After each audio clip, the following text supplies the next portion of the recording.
दिसंबर की वो कड़ाके की ठंड और दिल्ली की एक शाम। ऋतिक अपने छोटे से फ्लैट में बैठा खिड़की से बाहर देख रहा था। वैसे तो उसकी लाइफ में सब ओके था, एक नौकरी थी, रहने को घर था, लेकिन फिर भी अंदर एक अजीब सा खालीपन था। उसे हर रोज लगता था कि वो बस जिंदगी काट रहा है, जी नहीं रहा। वो अक्सर खुद से पूछता, आखिर मुझे चाहिए क्या?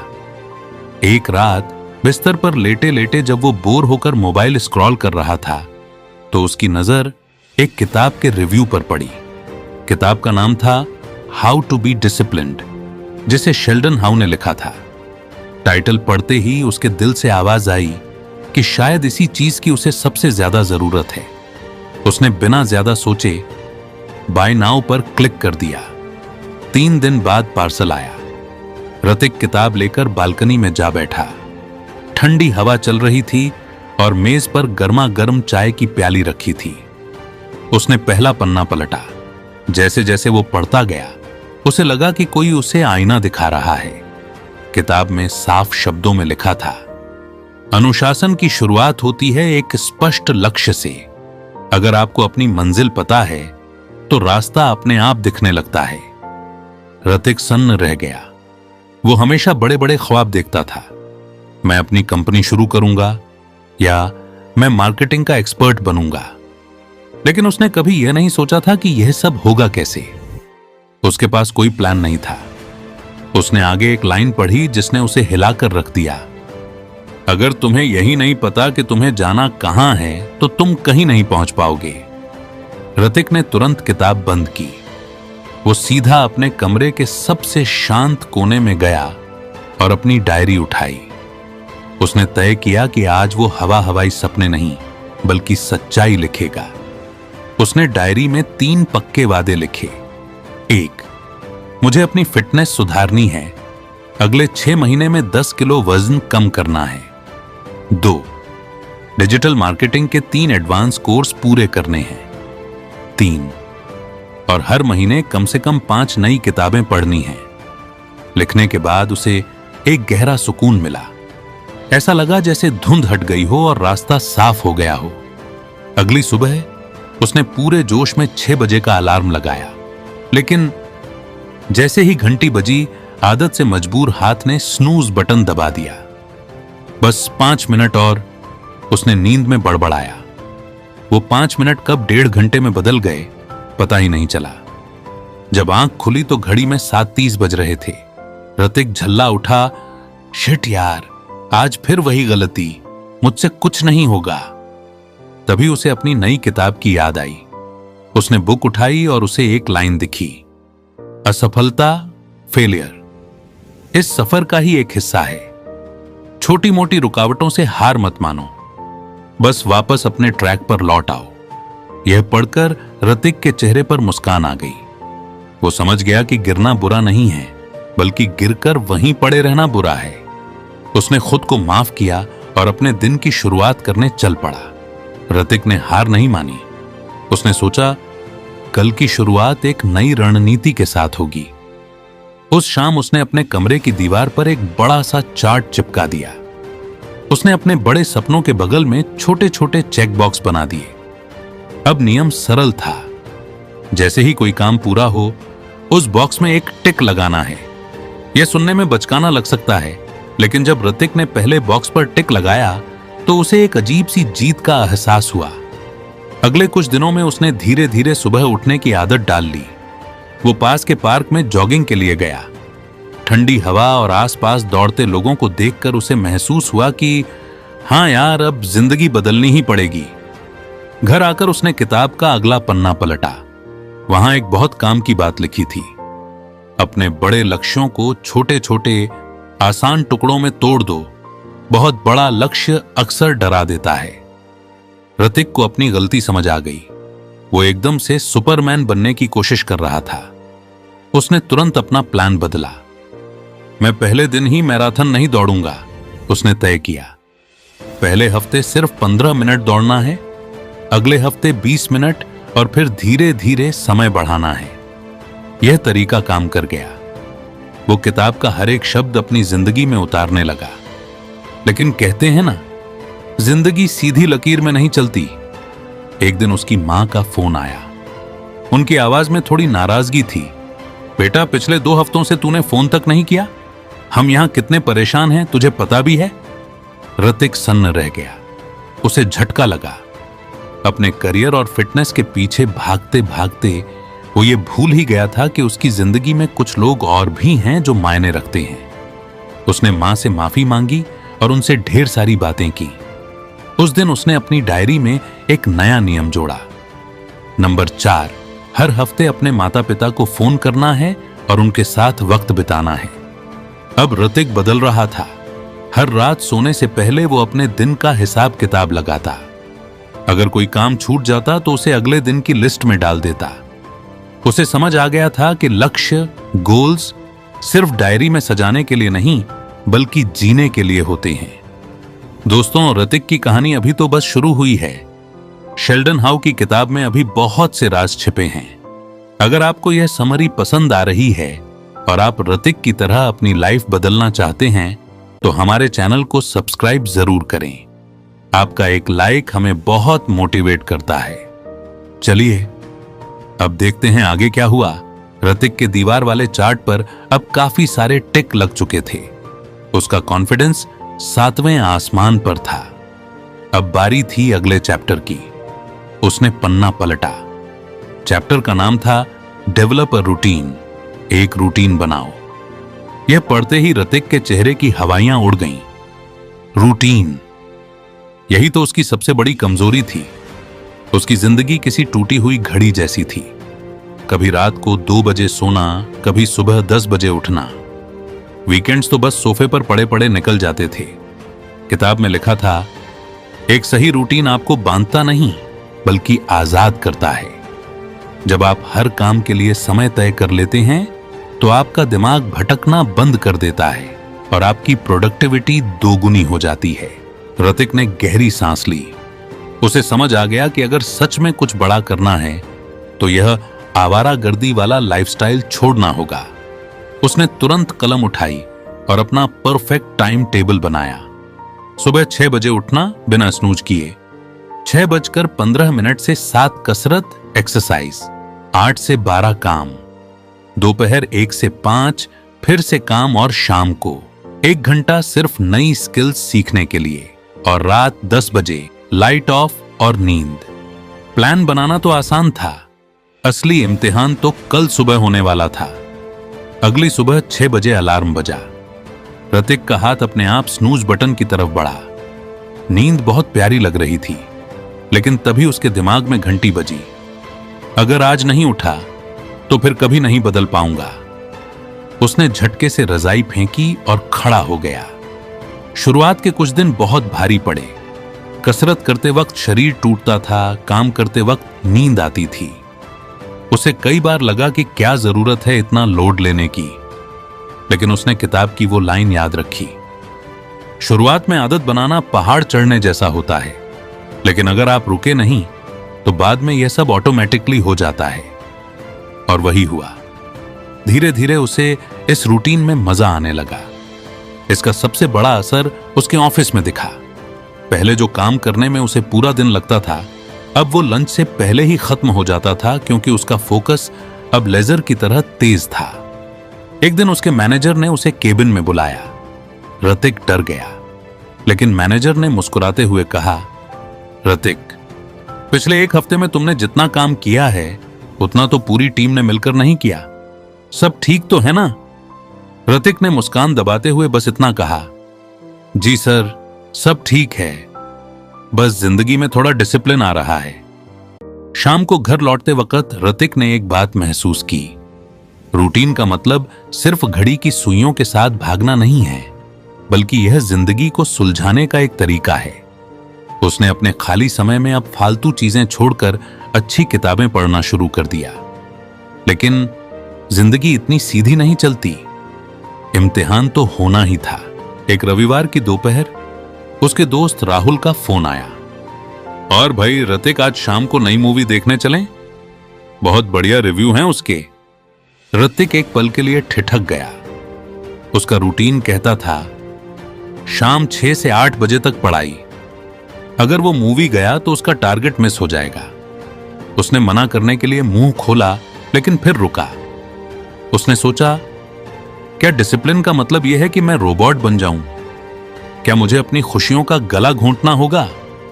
उसने मुस्कुराकर फोन पर कहा, हाँ भाई चलते हैं, मैं तैयार हूं। उस दिन ऋतिक ने एक बहुत कीमती सबक सीखा। अनुशासन का मतलब सख्ती नहीं, बल्कि संतुलन यानी बैलेंस है। अगर आप खुद को बहुत ज्यादा कसोगे तो एक दिन टूट जाओगे। वापस आकर उसने अपने चार्ट में एक बदलाव किया। उसने फ्लेक्सिबिलिटी, लचीलापन के लिए जगह बनाई। उसने तय किया कि हफ्ते में कुछ घंटे फ्री टाइम के होंगे, जिसमें वो दोस्तों से मिले, गप्पे मारे या बस आराम करे। किताब में भी एक शानदार बात लिखी थी, एक बहुत सख्त रूटीन कभी कभी बोझ बन जाता है। अपने प्लान में थोड़ी जगह छोड़ो, ताकि अगर कुछ अचानक आ जाए तो तुम घबराओ नहीं। अब ऋतिक की गाड़ी पटरी पर थी। वो काम को टालता नहीं था, डेडलाइन मिस नहीं करता था, और सबसे बड़ी बात, वो खुश था। कुछ हफ्ते बीत गए, सब कुछ मक्खन की तरह चल रहा था। सुबह जल्दी उठना और कसरत करना अब उसे टारगेट नहीं, बल्कि आदत लगने लगा था। लेकिन दोस्तों, आदतें इतनी आसानी से नहीं बदलती। पुरानी आदतें घात लगाकर बैठी होती हैं। एक दिन ऑफिस में बहुत काम था। ऋतिक बुरी तरह थक हार कर घर लौटा। उसने टीवी चलाया और सोफे पर पसर गया। 1 एपिसोड, 2 एपिसोड, 3 एपिसोड। कब शाम के 7 बजे से रात के 10 बज गए, उसे पता ही नहीं चला। जब उसकी नजर दीवार, घड़ी और अपने चार्ट पर पड़ी तो उसे जबरदस्त झटका लगा। वो चार्ट जिस पर इतने दिनों से टिक लग रहे थे, उसे खुद पर बहुत गुस्सा आया और शर्मिंदगी भी हुई। उसने टीवी बंद किया और उसी गुस्से में अपनी किताब उठाई। अगला चैप्टर था एम्ब्रेस सेल्फ कंट्रोल, आत्म संयम अपनाओ। पहली ही लाइन ने उसे झकझोर दिया। छोटी छोटी खुशियों, शॉर्ट टर्म प्लेजर का लालच ही तुम्हारे बड़े सपनों का सबसे बड़ा दुश्मन है। किताब कह रही थी कि रुकावटें, डिस्ट्रैक्शंस हर जगह हैं। वो सिर्फ 5 मिनट के ब्रेक का मुखौटा पहनकर आती हैं और आपका पूरा दिन खा जाती हैं। ऋतिक ने किताब नीचे रखी और सोचा, यही तो मेरी समस्या है, मेरा मन ललचा जाता है। उसने तय किया कि अब बहुत हो गया। उसे अपने सबसे बड़े दुश्मन को हराना होगा, और वो दुश्मन था उसका मोबाइल फोन। अगले ही पल उसने एक बड़ा कदम उठाया। उसने फोन से वो सारी ऐप्स डिलीट कर दी जो उसका समय खाती थीं। उसने कसम खाई, दिन में सिर्फ 15 मिनट सोशल मीडिया, वो भी काम खत्म होने के बाद। सुनने में यह आसान लगता है, लेकिन करने में पसीने छूट गए। अगले दिन उसका हाथ बार बार जेब की तरफ जाता। उसे तलब होती कि बस एक बार नोटिफिकेशन चेक कर लूं। मन बेचैन हो रहा था, लेकिन इस बार ऋतिक के पास किताब का वो मंत्र था। सेल्फ कंट्रोल का मतलब यह नहीं कि तुम सन्यासी बन जाओ। इसका मतलब है अपनी प्राथमिकताओं, प्रायोरिटीज को चुनना। जब भी मन भटके, खुद को याद दिलाओ कि तुम्हें क्या चाहिए, 2 पल का मजा या जिंदगी भर की कामयाबी। ऋतिक की असली परीक्षा उस शनिवार को हुई। शाम का वक्त था और दोस्तों का फोन आया, भाई आजा, पार्टी करते हैं, पूरी रात मजे करेंगे। ऋतिक के सामने 2 रास्ते थे। एक तरफ दोस्तों की मस्ती और दूसरी तरफ उसकी कल सुबह की वर्कआउट। वो जानता था कि अगर वो पार्टी में गया तो रात भर जगेगा और उसका अगला पूरा दिन खराब हो जाएगा। उसके मन में डर था, अगर मना करूंगा तो दोस्त मुझे बोरिंग कहेंगे।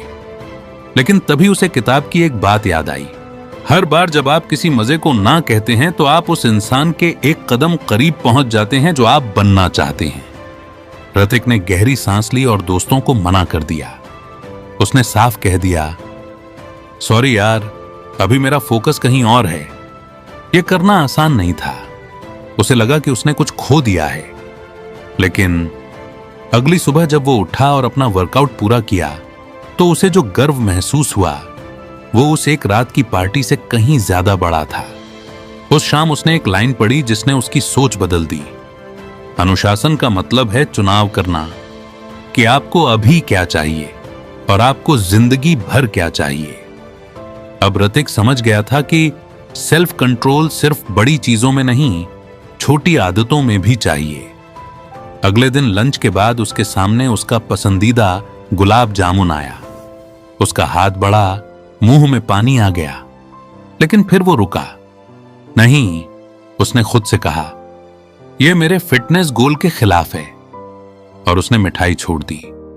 सिर्फ खाने में ही नहीं, ऑफिस में भी बदलाव आया। कंपनी ने उसे एक भारी भरकम प्रोजेक्ट दिया जिसमें देर रात तक काम करना था। पहले वाला ऋतिक होता तो बहाने बनाता, लेकिन नए ऋतिक ने शिकायत नहीं की। उसने अपने रूटीन को थोड़ा बदला और काम में जुट गया। उसे समझ आ गया था कि जो लोग अपनी छोटी छोटी इच्छाओं को मारना सीख जाते हैं, वही बड़ी सफलता हासिल करते हैं। ऋतिक की गाड़ी पटरी पर थी, रूटीन भी सेट था, सेल्फ कंट्रोल भी आ गया था। लेकिन दोस्तों, बाहर की दुनिया को कंट्रोल करना आसान है, असली जंग तो दिमाग के अंदर होती है। कुछ हफ्तों बाद ऋतिक को एक अजीब परेशानी होने लगी। वो काम तो कर रहा था, लेकिन उसका ध्यान टिकता नहीं था। बैठा काम पर होता, लेकिन दिमाग में पुरानी यादें या फ्यूचर की टेंशन चलती रहती। अगर मेरा प्लान फेल हो गया तो? उस दिन मैंने वो गलती क्यों की? एक शाम बालकनी में बैठे बैठे उसने सोचा, यार सब कुछ तो ठीक कर रहा हूं, फिर ये बेचैनी क्यों है?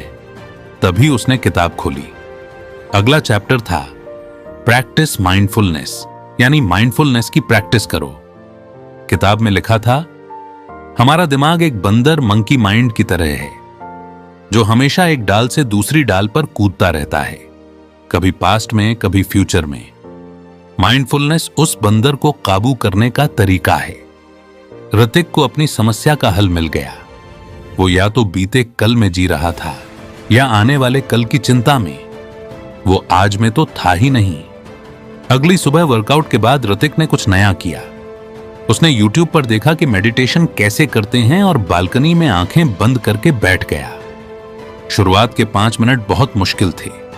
जैसे ही उसने आंखें बंद की, दिमाग में तूफान आ गया। ऑफिस की टेंशन, पुराना झगड़ा, घर का काम, सब एक साथ याद आने लगा। लेकिन उसने हार नहीं मानी। उसने अपना पूरा ध्यान अपनी सांसों, ब्रेथ पर लगा दिया। उसने विचारों को रोका नहीं, बस उन्हें आते जाते देखा। धीरे धीरे शोर कम होने लगा। पहली बार उसे अपने दिमाग पर कंट्रोल महसूस हुआ। किताब ने उसे सिखाया था, माइंडफुलनेस का मतलब विचारों को रोकना नहीं है, बल्कि उन्हें बिना जज किए सिर्फ देखना है और वापस वर्तमान में लौटना है। अब ऋतिक ने इसे आदत बना लिया। सुबह 10 मिनट और रात को 10 मिनट। इसका असर जादू जैसा था। ऑफिस में अब वो लेजर शार्प फोकस के साथ काम करता था। जब भी ध्यान भटकता, वो एक गहरी सांस लेता और वापस काम पर लौट आता। तभी एक दिन ऑफिस में टीम लीड ने सबको बुलाया। माहौल गंभीर था। लीड ने कहा, सुनो सब लोग, हमें एक बहुत बड़ा प्रोजेक्ट मिला है। यह बहुत मुश्किल है और डेडलाइन बहुत कम है। ऑफिस में माहौल तनावपूर्ण था। डेडलाइन सर पर थी और टीम के बाकी लोगों के हाथ पांव फूल रहे थे। हर कोई घबराहट में बस बातें बना रहा था। लेकिन इस शोर के बीच ऋतिक किसी गहरे पानी की तरह शांत था। यह उसकी माइंडफुलनेस प्रैक्टिस का असर था। उसने गहरी सांस ली और खुद को वर्तमान पल में रोका। घबराने के बजाय उसने चुपचाप कागज पेन उठाया और एक प्लान बनाया। उसने बड़े काम को छोटे छोटे टुकड़ों में बांटा और टीम को दिशा दिखाई। उसकी यह सुलझी हुई सोच देखकर टीम लीड भी हैरान रह गए और उसकी तारीफ की। ऋतिक को किताब की वह लाइन याद आ गई, माइंडफुलनेस का काम सिर्फ आपको शांत रखना नहीं है, बल्कि मुश्किल वक्त में सही फैसले लेने की ताकत देना है। इसका असर सिर्फ ऑफिस तक सीमित नहीं रहा। ऋतिक की पर्सनल लाइफ भी बदल रही थी। पहले जब वो दोस्तों के साथ बैठता था तो शरीर वहां होता था, पर दिमाग कहीं और। लेकिन अब वो हर बातचीत में 100% मौजूद रहता था। एक दिन उसने अपनी मां को फोन किया। पहले की तरह हाँ ठीक है कहकर बात टालने के बजाय उसने आज उनकी हर बात को ध्यान से सुना। उसने महसूस किया कि जब आप अपनों को अपना पूरा ध्यान, अटेंशन देते हैं तो रिश्ते खुद ब खुद गहरे हो जाते हैं। अब जब भी उसे चिंता या स्ट्रेस होता, वो खुद को एक ही बात याद दिलाता, मैं अभी यहां हूं, जो सच है वो यही पल है, बाकी सब मेरे दिमाग का डर है। उसने अपने वर्क डेस्क की दीवार पर एक नोट चिपका दिया, जिंदगी न कल में है न आने वाले कल में, जिंदगी बस इसी पल में है। एक शाम वो अपनी बालकनी में बैठा था। आसमान में नारंगी बादल छाए थे और सूरज ढल रहा था। पहले वो इन नजारों को इग्नोर कर देता था, लेकिन आज उसने उस खूबसूरती को जी भर के महसूस किया। उसे समझ आ गया था कि माइंडफुलनेस का मतलब सिर्फ आंखें बंद करके बैठना नहीं, बल्कि हर पल को खुली आंखों से जीना है। सब कुछ पटरी पर था, रूटीन, सेल्फ कंट्रोल, शांति। ऋतिक को लगा कि अब उसने जिंदगी जीत ली है, लेकिन जिंदगी हमेशा सीधी लकीर में नहीं चलती। ऑफिस में उसे एक बहुत बड़ा प्रोजेक्ट मिला। यह उसकी पहली बड़ी जिम्मेदारी थी। ऋतिक पूरे जोश में था, प्लानिंग पक्की थी। उसे पूरा भरोसा था कि वो इसे समय पर पूरा कर लेगा, लेकिन जैसे जैसे डेडलाइन पास आई, चीजें बिगड़ने लगीं। टीम के कुछ लोगों ने काम लटका दिया। ऋतिक पर दबाव बढ़ा तो उसने टीम से काम करवाने के बजाय सब कुछ खुद करने की कोशिश की। नतीजा, डेडलाइन वाले दिन प्रोजेक्ट अधूरा रह गया। मैनेजर ने उसे केबिन में बुलाया और जमकर क्लास लगाई। ऋतिक का सर शर्म और गुस्से से झुक गया। बालकनी में आकर वो बुझे मन से बैठा। उसे लगा जैसे उसकी सारी मेहनत, सारा डिसिप्लिन बेकार चला गया। शायद मैं इसके लायक ही नहीं हूं, उसने खुद को कोसते हुए सोचा। उसी उदासी में उसने किताब उठाई और अगला चैप्टर खोला। पहली ही लाइन ने उसके दिल पर दस्तक दी।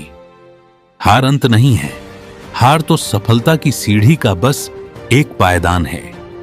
यह तुम पर निर्भर करता है कि तुम हार कर बैठ जाते हो या उससे सीखकर और मजबूत बनते हो। ऋतिक रुका। उसने सोचा, क्या मैं इस हार को एक मौके की तरह देख सकता हूं? अगले कुछ दिनों तक उसने अपनी हार का पोस्टमार्टम किया। उसने ठंडे दिमाग से सोचा कि गलती कहां हुई। उसे जवाब मिल गया, गलती उसकी मेहनत में नहीं, उसके तरीके में थी। वो टीम के साथ बार बार चेक इन करना भूल गया था।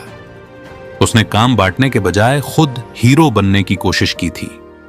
किताब ने उसे सिखाया कि गलती करना बुरा नहीं है, लेकिन गलती से ना सीखना बुरा है। ऋतिक समझ गया कि यह प्रोजेक्ट फेल हुआ है, ऋतिक फेल नहीं हुआ है। और यहीं से उसकी असली वापसी की शुरुआत हुई। अब ऋतिक को एक बहुत गहरी बात समझ आ गई थी। हम अक्सर सोचते हैं कि जिस दिन मैं वो चीज पालूंगा तब खुश होऊंगा, लेकिन ऋतिक ने जान लिया था कि असली खुशी किसी मंजिल, डेस्टिनेशन पर पहुंचने में नहीं है। असली खुशी तो उस रास्ते में है, उस पसीने में है और उस ईमानदारी में है जिसके साथ हम हर रोज मेहनत करते हैं। चांद की रोशनी में उसने खुद से वादा किया कि वो चलता रहेगा। दोस्तों, हम सभी का सपना बिल्कुल ऋतिक जैसा ही होता है। हम भी लाइफ में कुछ बड़ा करना चाहते हैं, अपनी पहचान बनाना चाहते हैं। हम प्लान भी बहुत जोश में बनाते हैं कि कल से सुबह जल्दी उठेंगे, जिम जाएंगे या पढ़ाई पर पूरा फोकस करेंगे या अपना बचा हुआ काम पूरा करेंगे। लेकिन जैसे ही वो कल आता है, हमारा मन खेल खेलने लगता है।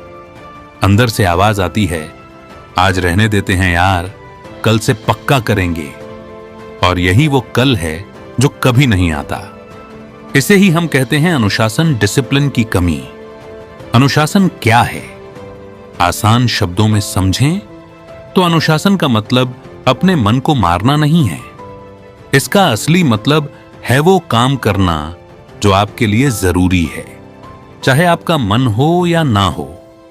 जब तक आप यह नहीं सीखते, बड़े से बड़ा सपना सिर्फ सपना ही रह जाएगा। सफलता की चाबी ही अनुशासन है।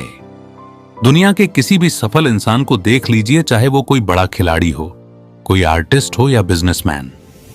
उन सब में एक बात कॉमन होती है, सेल्फ कंट्रोल। अनुशासन वो ताकत है जो आपको आलस के दलदल से निकालकर काम पर लगाती है। रोबोट नहीं, मालिक बने। अक्सर लोगों को लगता है कि डिसिप्लिन का मतलब रोबोट बन जाना है। बिल्कुल नहीं। इसका मतलब है कि आपकी जिंदगी का रिमोट कंट्रोल आपके हाथ में हो, न कि आपके मूड या आपके मोबाइल के हाथ में। जरा सोचिए, अगर आप हर दिन सिर्फ वही काम करें जो आपके लक्ष्य के लिए जरूरी है, तो क्या कोई आपको रोक पाएगा? नहीं ना। लेकिन असलियत में हम जोश में शुरू करते हैं और 2 दिन बाद ही भटक जाते हैं। बार बार काम अधूरा छोड़ने से हमारा खुद पर से भरोसा टूटने लगता है। लेकिन घबराइए मत, अनुशासन एक दिन में नहीं आता। यह छोटी छोटी जीत से बनता है। इसे अपनी लाइफ में कैसे लाएं? छोटे से शुरुआत करें। सीधे पहाड़ चढ़ने की कोशिश मत कीजिए। एक बहुत छोटा टारगेट सेट करें, जैसे आज मैं सिर्फ 10 मिनट किताब पढ़ूंगा, या सुबह उठते ही पहले 5 मिनट फोन नहीं छूऊंगा। अपना नियम बनाएं, जैसे रात 10 बजे के बाद नो मोबाइल, या रोज सुबह खुद को मोटिवेट करूंगा। इस नियम को पत्थर की लकीर मानिए। मन को ना बोलना सीखें। जब मन कहे अभी मूड नहीं है, तो उसे इग्नोर करें। मन आपको रोकने के 100 बहाने देगा, लेकिन आपको जिद्दी बनना होगा कि नहीं, काम तो आज ही होगा। रोज रात को सोने से पहले खुद से एक सवाल पूछें, क्या आज मैंने अपने लक्ष्य के लिए एक भी कदम बढ़ाया? अगर जवाब हां है तो खुश होइए। अगर ना है तो अगले दिन को बेहतर बनाने का वादा कीजिए। सच तो यह है कि अभी हम अपनी बुरी आदतों के गुलाम हैं, लेकिन अगर आप रोज थोड़ी हिम्मत दिखाएंगे तो अनुशासन आपको इन आदतों से आजाद कर देगा। जो इंसान खुद को कंट्रोल कर सकता है, वो दुनिया जीत सकता है। हम सब एक बहुत बड़ी गलतफहमी में जी रहे हैं। हमें लगता है कि हम बिजी हैं, इसलिए हम काम कर रहे हैं। लेकिन सच तो यह है कि बिजी रहने और सही काम करने में बहुत बड़ा फर्क है। बेकार की चीजों में उलझे रहना समय की सबसे बड़ी बर्बादी है। कुदरत ने किसी के साथ भेदभाव नहीं किया। सबके पास वही 24 घंटे हैं। फर्क सिर्फ इतना है कि कुछ लोग इन्हीं घंटों का इस्तेमाल करके इतिहास रच देते हैं और बाकी लोग बस अगले सोमवार का इंतजार करते रह जाते हैं। टाइम मैनेजमेंट का मतलब यह नहीं है कि आप मशीन की तरह हर पल काम करते रहें। इसका असली मतलब है यह फैसला लेना कि क्या करना जरूरी है और किन चीजों को अपनी जिंदगी से हटाना है। इसे एक मजेदार उदाहरण से समझते हैं।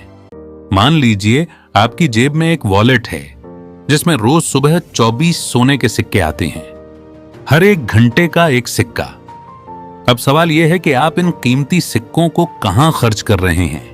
क्या आप इन्हें मोबाइल में उड़ा रहे हैं या सिर्फ सोचने और टालमटोल करने में बर्बाद कर रहे हैं? अक्लमंद इंसान वही है जो इन सिक्कों को वहां इन्वेस्ट करता है जहां से उसे फायदा मिले, जैसे कुछ नया सीखने में, अपनी हेल्थ सुधारने में या अपने सपनों को पूरा करने में। याद रखिए, समय सिर्फ घड़ी की सुई नहीं है, यह आपकी जिंदगी है।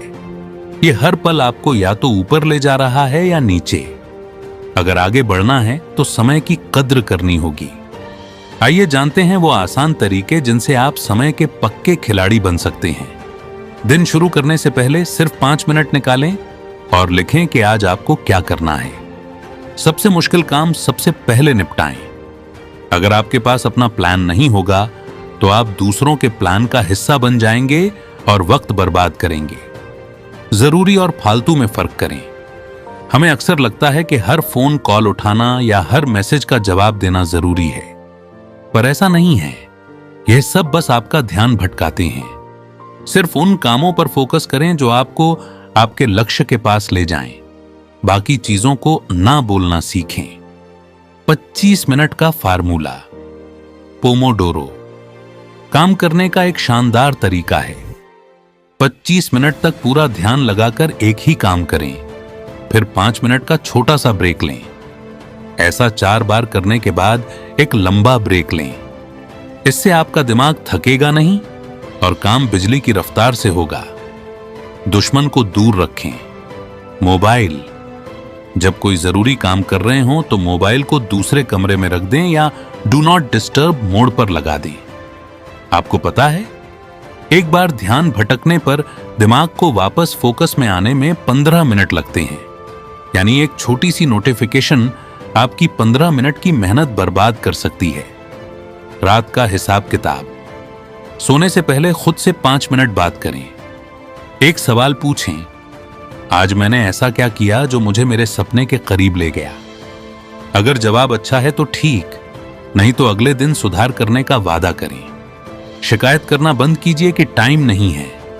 सच तो यह है कि टाइम की कमी नहीं है, टाइम की बर्बादी समस्या है। जिस दिन आपको पता चल गया कि आपका वक्त कहां बर्बाद हो रहा है, उस दिन आप समय को मुट्ठी में करना सीख जाएंगे। कामयाब लोगों का कोई सीक्रेट मंत्र नहीं होता, वो बस उस काम को पहले निपटाते हैं जिसे देखकर बाकी लोग घबराते हैं। और यहीं आता है हमारा सबसे बड़ा दुश्मन, काम टालने की आदत।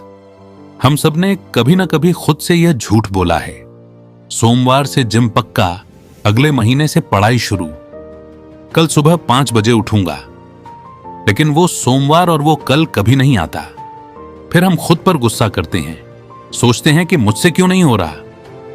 दोस्तों, आप अकेले नहीं हैं। काम टालना, प्रोक्रेस्टिनेशन एक धीमे जहर की तरह है जो चुपचाप हमारे सपनों को मार रहा है। यह सिर्फ आलस नहीं है, यह अपनी जिम्मेदारियों से भागने का एक तरीका है। हमें पता होता है कि काम जरूरी है, फिर भी हम कहते हैं अभी नहीं, बाद में। याद रखिए, यह बाद में शब्द एक ऐसा जाल है जो धीरे धीरे कभी नहीं में बदल जाता है। कितने आइडियाज, कितनी पढ़ाई और कितने सपने सिर्फ इसलिए खत्म हो गए क्योंकि हमने कहा कल करेंगे। इससे सिर्फ काम नहीं रुकता, हमारा खुद पर से भरोसा, सेल्फ कॉन्फिडेंस भी खत्म होने लगता है। यह आपकी कमजोरी नहीं, आपके दिमाग की चालाकी है। हमारे दिमाग को कंफर्ट पसंद है, उसे अभी मजा चाहिए। Mobile, reels, web series. जब काम सामने आता है तो दिमाग को जोर पड़ता है, इसलिए वो बहाने बनाता है।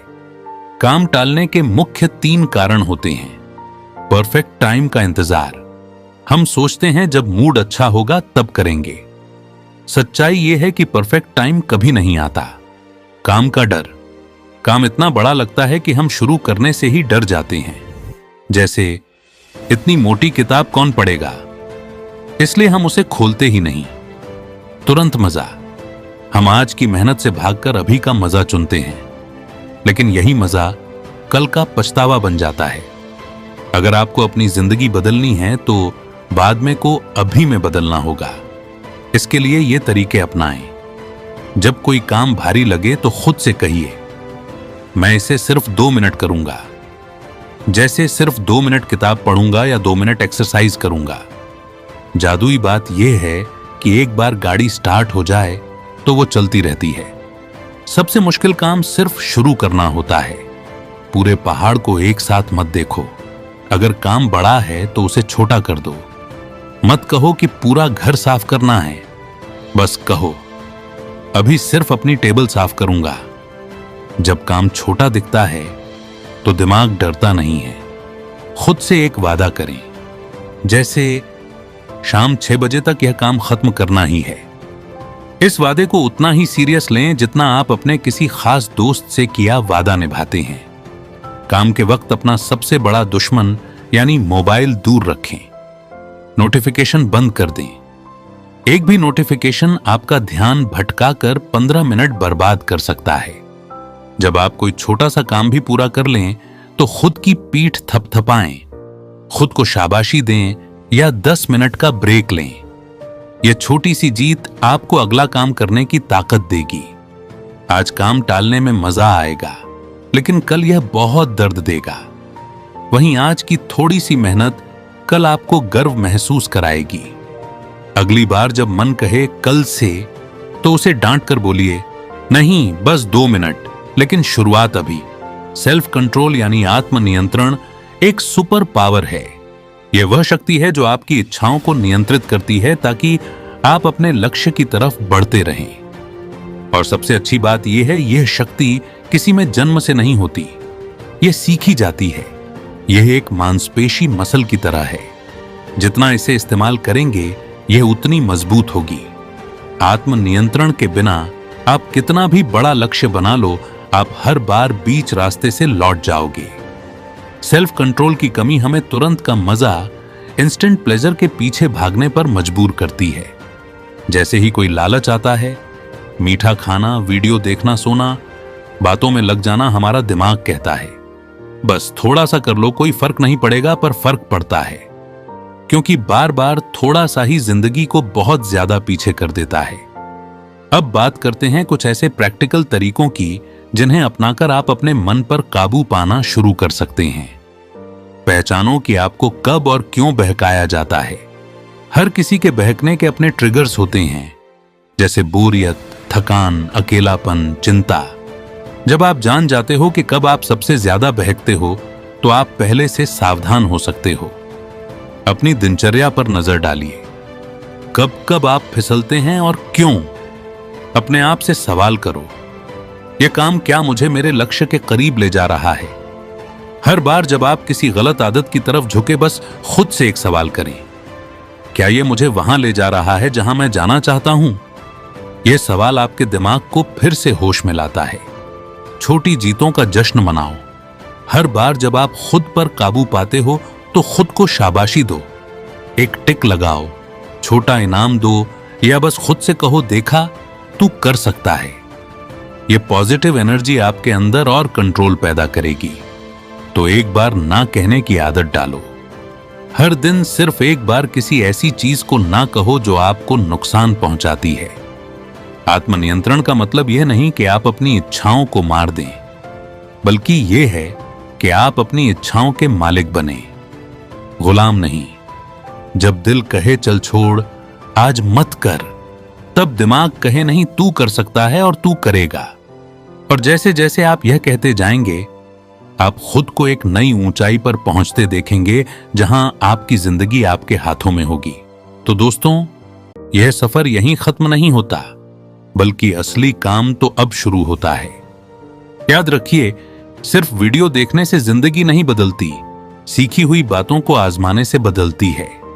अगर आज की इन बातों ने आपकी सोच में थोड़ा सा भी बदलाव लाया है, या आपको लगता है कि इस वीडियो ने आपकी मदद की है, तो लाइक बटन दबाकर अपना प्यार जरूर दिखाएं। इससे हमें पता चलता है कि हमारी मेहनत आपके काम आ रही है। आपने अपना सबसे कीमती खजाना यानी अपना वक्त हमें दिया, और हमारे साथ इस सफर के अंत तक टिके रहे। इसके लिए आपका बहुत बहुत धन्यवाद।